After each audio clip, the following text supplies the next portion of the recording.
hurricanes in Florida. I've even lived through them in New York when they came up the East Coast.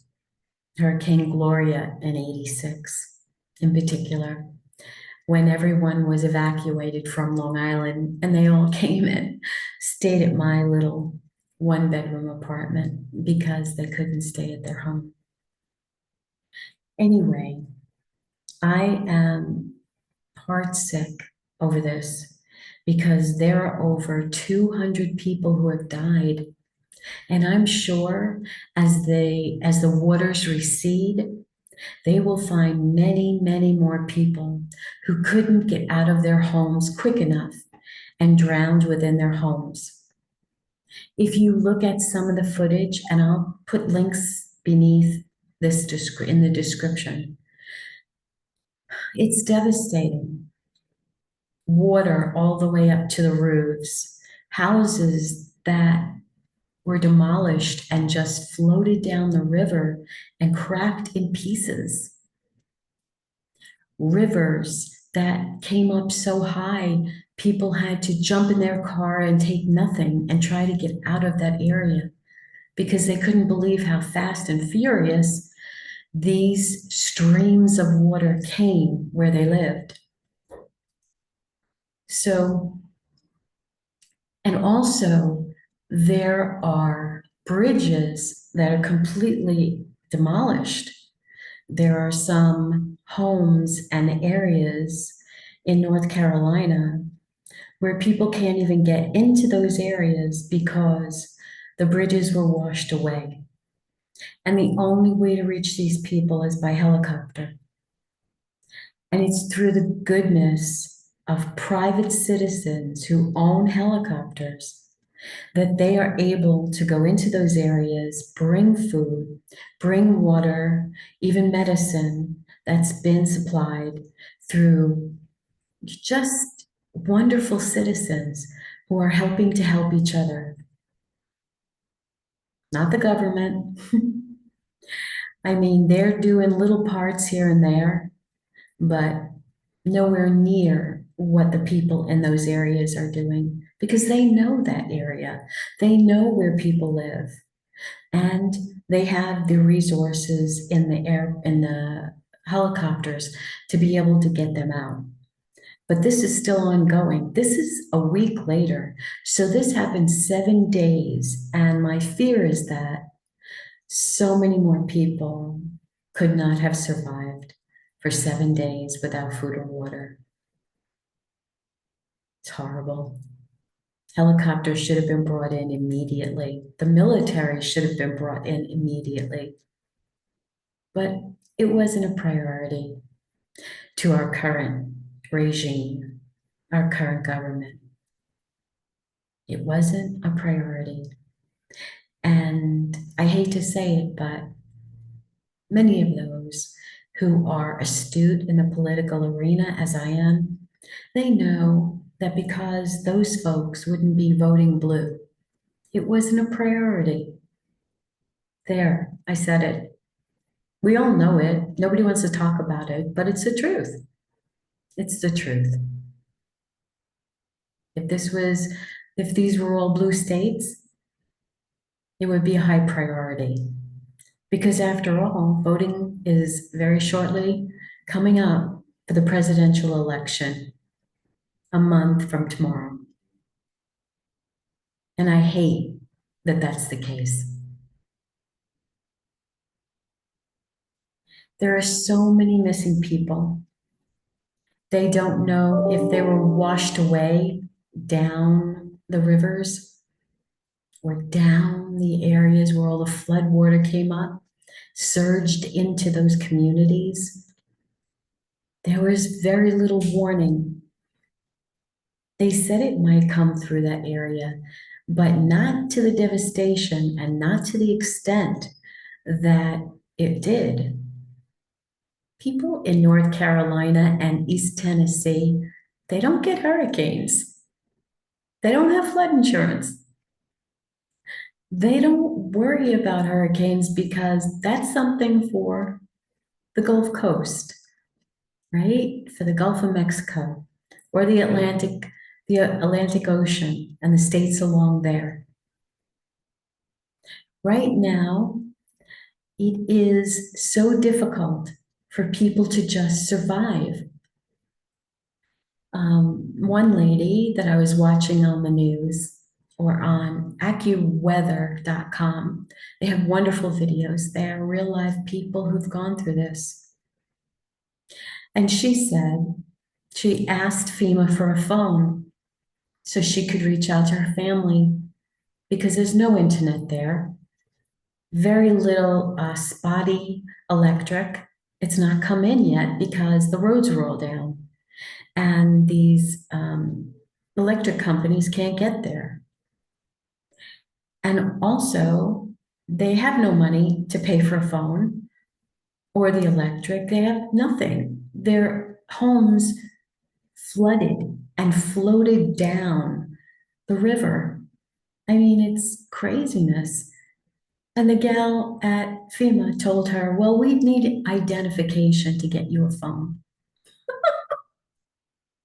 This is the stupidity of government. People who have never been through anything in their lives that matter. People who have never suffered like this. Do you not understand that they weren't worrying about grabbing their wallet or their purse when their life was at risk? They don't have any identification. It's ridiculous that someone would even attempt to ask for that. And when you go on FEMA's website, they tell you to call them or email them or text them and let them know what your needs are. Well, that's not going to happen either because those people who have nothing cannot do that. How stupid can these government agencies be? Obviously, quite stupid, in my opinion. Now, I want you to think what would happen if you were in their place. If your house flooded to the top, to the roof with water, and maybe you were lucky enough to stand on the roof and a helicopter came for you, maybe 5 days later, and your home actually stayed in one place so they could find you. If you were that fortunate, how would you feel? How would you feel? Would you hope that someone would take you in? Would you hope that you would have some place to stay? Some place to be fed? What would you need right away? Fresh clothing, fresh underwear, a shower, food, water, places to go to the bathroom. Just think about it. Everything in your life was washed down a river. Everything. It's a horrible, horrible situation. In the links below, I am definitely going to give you places to go to donate that are verifiable, true, and they do the right thing. We've given hundreds of dollars, David and I, to Mercury One. It's Glenn Beck's organization, nonprofit. 100% of the money you give is going to that area of the country right now. There is a link on his site just for those who are ravaged by Hurricane Helene. And there are some others I want you to know about as well. But whatever you do, do not give to the American Red Cross. I run the Foundation for Grieving Children, and I know those organizations that do right by people and those that are so administratively top heavy. And you do not want to give a penny to that organization. You don't. I'm sorry to say that, but there are plenty of organizations that take too much of a percentage of your donation to go to administrative layers. It's like a government. Just keep giving, giving, giving, and you don't know where the hell it goes to. And they'll say they have all these people on the ground. Well, that's lovely. But those are all volunteers. So where does all the other money go to? And for how long? And can you give them shelter? And the same thing with FEMA. What do we pay taxes for? Their job is to do this and help those people. And it's going to take years for them to rebuild. Have you seen the videos? It's horrific. If you go to AccuWeather.com, you will see the devastation. And so I'm encouraging you, whatever you can give, even a few dollars, it will help. So go to mercury1.org and you'll see right on the front page about Hurricane Helene. That's my best bet. That's where I feel most comfortable. That's where I know and I have faith in those individuals who run that organization to use that money wisely. They've secured 2 helicopters, maybe more by now. And those helicopters are helping to give the food and just the most basic essentials, diapers, baby food, medicine to those who need it right now on the ground. They're not afraid to get their hands dirty. Anyway, if you have all these bridges out going into North Carolina or going into Eastern Tennessee, very hard to get electric back in that area. The trucks can't get in. And so we need the helicopters to do the most they can to get those people out of there and to bring them food in the meanwhile. There is something that I read by a gentleman named John Kitsteiner. He lives in Eastern Tennessee, and he wrote this. It's a little long, but I hope you will stay with me while I read it, because this is reality. And in the days ahead, when many things occur in this world and in our country, no one's going to come and help us. We're seeing that right now. I mean, just think, whenever there was a problem in the past, an AIDS epidemic or another crisis, all the celebrities would come together and make a song, create a song, and the proceeds would go for that cause. Where are all the celebrities now? Where are they? Where is Taylor Swift and Beyonce and Jay-Z and all these people who supposedly care so much about this country? But they're not going to get involved because the blue regime won't let them. They don't want people to be helped because they're all from red states. And isn't that just pathetic? Just pathetic. So all these people who might want to do something for those who have to rebuild their entire life from scratch, they can't do anything because it would go against the current regime. Pathetic. I also want to tell you what also aggravates me. Do you know, I went to go and check this. Do you know As I said before, it's going to take between 200 to 250 billion dollars to help these people restore their areas.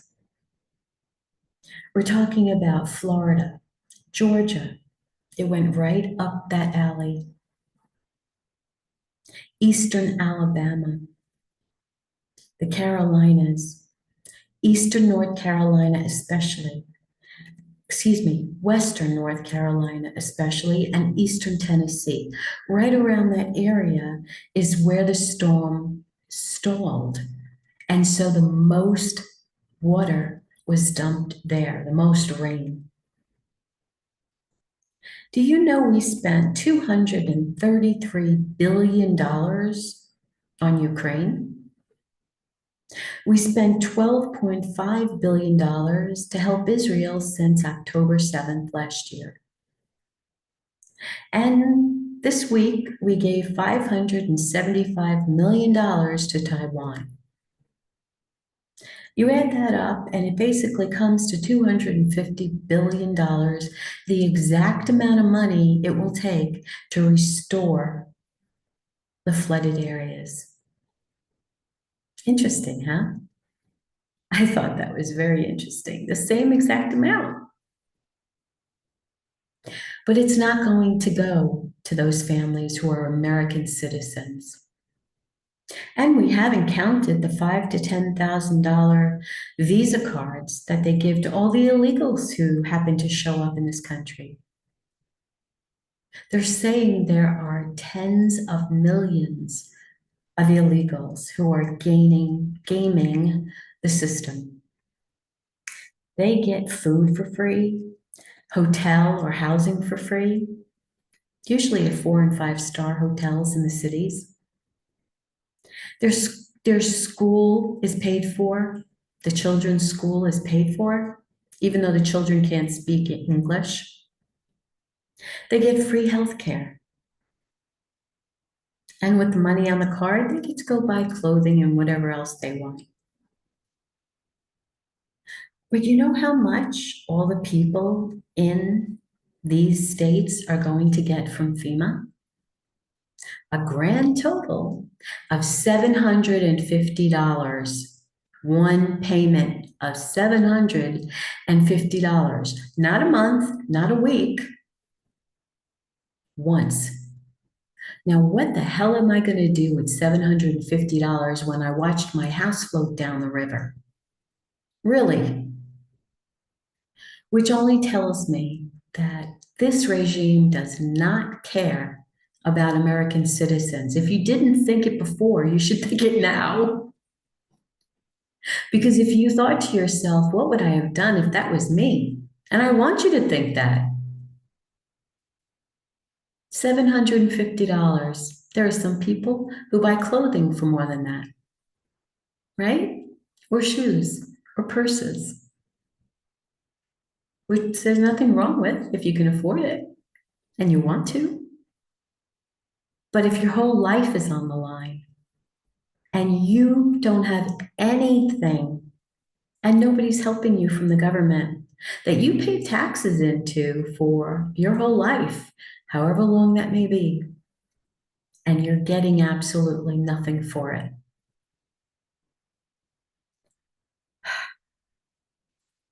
I don't know why we pay taxes. I really don't. When you see something like this, that's what I ask myself.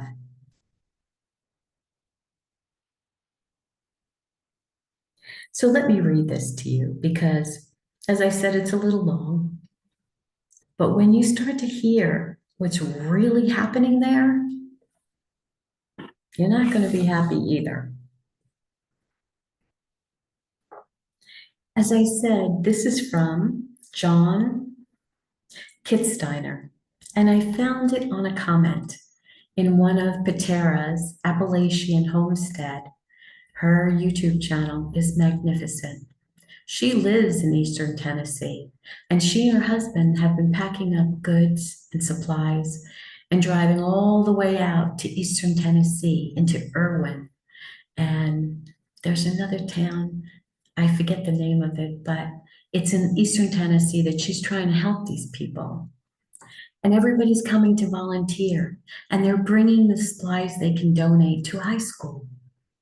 And then people who need it come to the high school and get food that they've made, hot food, and they take the supplies they need, diapers, clothing, canned food, whatever they need to just survive. So John says that this is a note to friends outside of the South. We live in Greene County, East Tennessee. Our country's southern border is the Tennessee-North Carolina state line that runs along the heights of the Appalachian Mountains. And right around there also too is Asheville, Tennessee, the home of Biltmore. And I've been there. It's magnificent. It was the Vanderbilt's estate.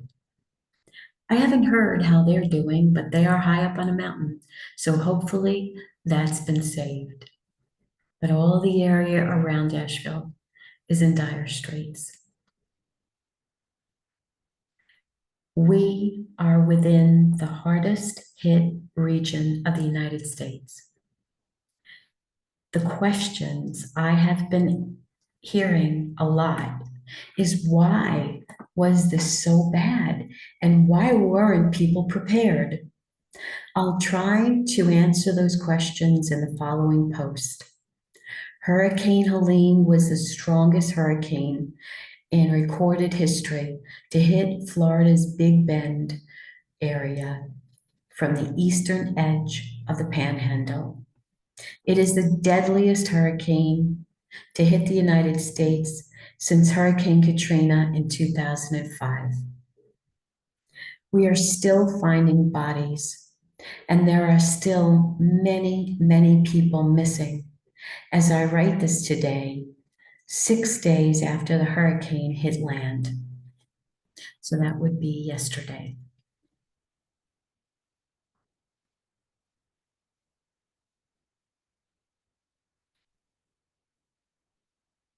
I work in the emergency department at Greenville Community Hospital. The hospital itself has been evacuated because we have no water in the majority of the county. We are still running our emergency department as a critical access site for the community. Fortunately, I have a well and didn't lose electricity for long. I was able to hold water in a 300-gallon tank in the back of my truck to the hospital for the first few days so we could flush toilets and wash hands. It took a few days, but we now have porta potties and water tanks on trucks to keep the emergency department running.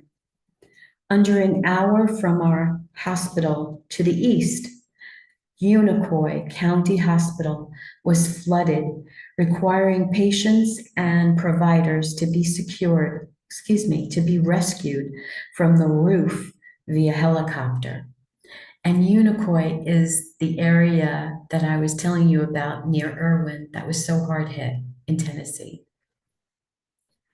Under an hour from our hospital to the south, over the mountains, Asheville, North Carolina has been hit particularly hard. But why was this region hit so hard?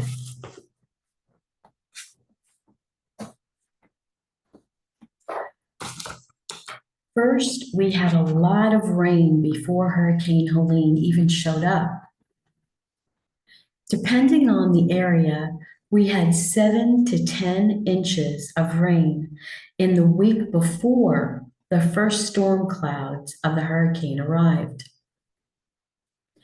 This rain saturated the ground and filled ponds and streams. And then the hurricane arrived. She battered her way. It's hard to see, it's dark. She barreled her way through the panhandle of Florida, quickly shot through Georgia, and then slowed down and stalled over North Carolina and East Tennessee. And that's right where we are. That's where we live. The reason she stalled involves atmospheric pressure conditions that I don't fully understand, but the result was that this hurricane dropped 20 inches to over 30 inches of rain in some areas. That's an estimated 40 trillion gallons of rain. How much is 40 trillion gallons of water? 40 trillion gallons of water is enough to fill the Dallas Cowboys Stadium 51,000 times. Holy crap. 40 trillion gallons of water is enough to cover the entire state of North Carolina with 3.5 feet of water. 40 trillion gallons of water is enough to fill 60 million Olympic-sized swimming pools. 40 trillion gallons of water is 619 days of water flowing over Niagara Falls. So this is an unprecedented amount of rain already falling on an area that had just received ground-saturated rain. But it wasn't just the amount of rain, it was the geography of where that rain fell. The southeastern slopes of western North Carolina and the northwestern slopes of eastern Tennessee acted as funnels or rain catchments that directed all this water downhill and concentrated it into streams and rivers running into the valleys. It overflowed these streams and rivers, causing massive flooding. How much flooding? The French Broad River usually crests at 1.5 feet, but it reached 24.6 feet during the storm. The excuse me if I'm saying this wrong, Nolichucky River rose to almost 22 feet. The Nolichucky River Dam in Greene County, during the peak of the flooding, took in 1.2 million gallons of water per second. Compare that to the Niagara Falls, which peaks at 700,000 gallons per second. Oh my God, that's almost twice as much. Fortunately, this dam held, but barely, with damage.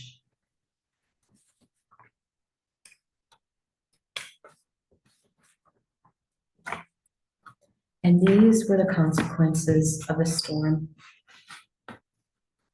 The flooding and all the things the flooding carried with it, large trees, vehicles, buildings, etc., caused widespread damage. It destroyed homes and businesses. It destroyed roads and bridges. It knocked out power. This isolated many places for days and days from normal rescue efforts and evacuation plans. Here in Greene County, the flooding destroyed the intake pump for the county's pressure water supply. We hope they will be able to bring in a temporary pump to bypass the damaged system, but that still may take a couple of weeks. In the meantime, most people in the county have no clean water for drinking, washing hands, or bathing, and no water for sanitation. I have taken care of the people in the emergency department who have had their homes literally washed away. Everything they own, other than the clothes on their back, have been lost. Everything they have is lost. Many friends have had their homes almost destroyed by flooding, and their houses are filled with mud and debris. And this is just in my immediate area. Other places around us have unfortunately been hit harder. Why weren't people prepared? No one in the mountains of North Carolina or East Tennessee prepares for a hurricane. It's kind of like asking why someone in Iowa doesn't prepare for a tidal wave, or why someone in Florida doesn't prepare for a blizzard. It's not what happens, like ever. This was a combination of already rain-saturated ground before the hurricane hit. The hurricane storm stalling over this region, dumping unprecedented amounts of rainfall in a small area, and the geography of mountains channeling and concentrating all this water into the valleys. Before that created below, the valleys below, that created a perfect storm, so to speak, of conditions that caused this disaster. It couldn't have been prevented or prepared for.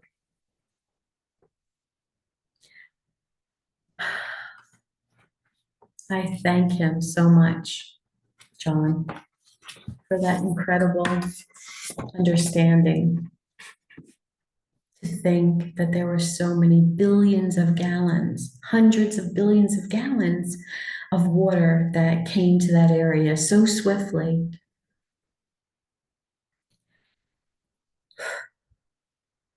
My friends, this is no small feat to rebuild all those communities in so many states.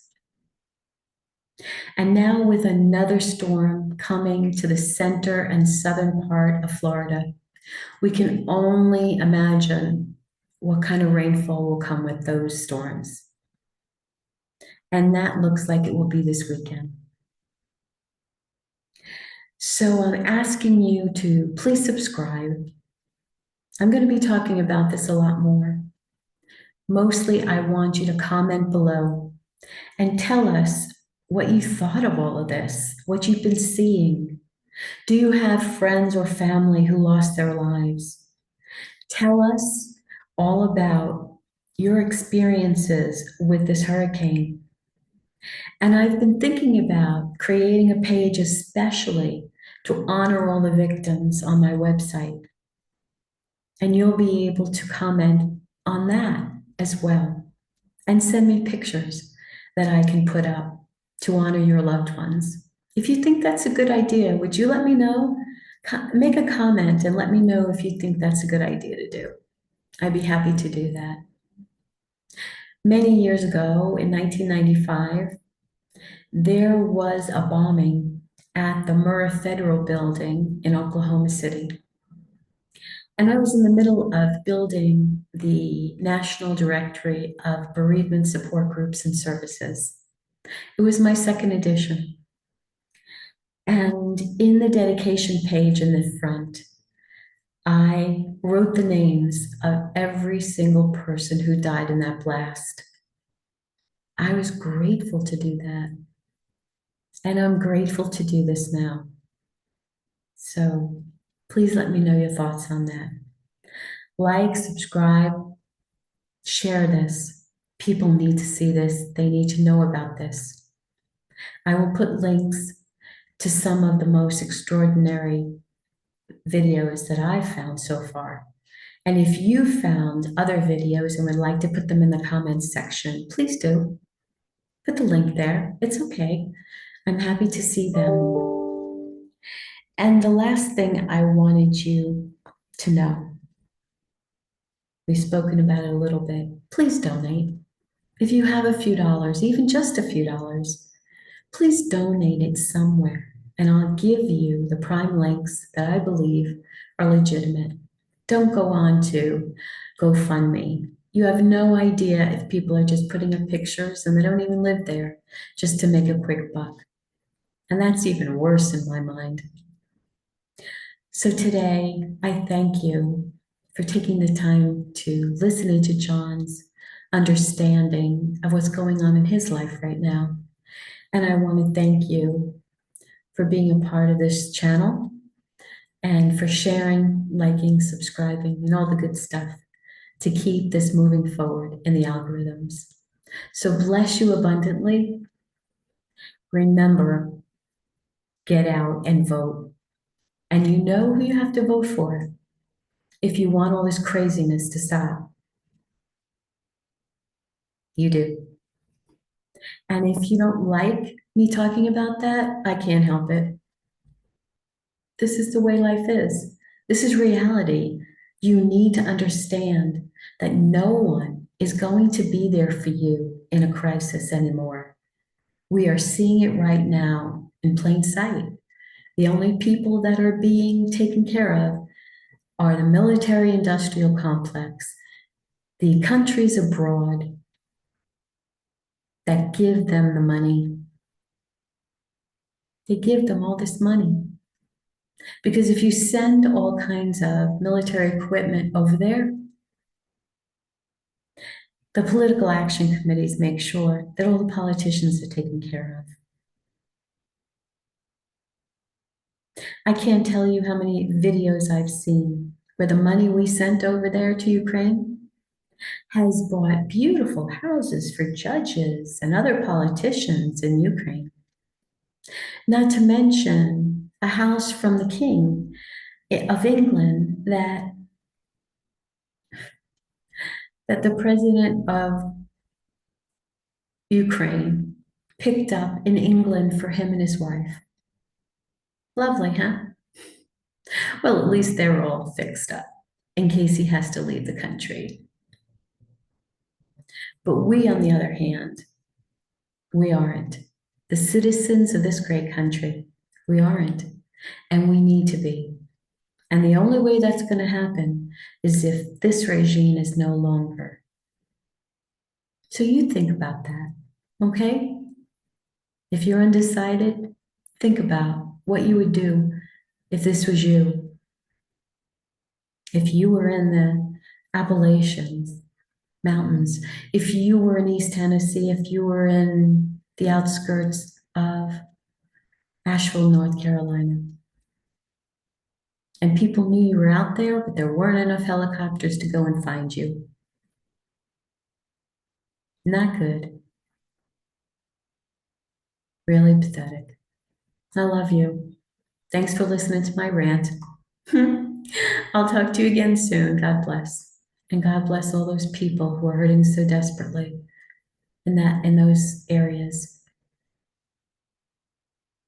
Lord, watch over them. Bless them. Give them peace.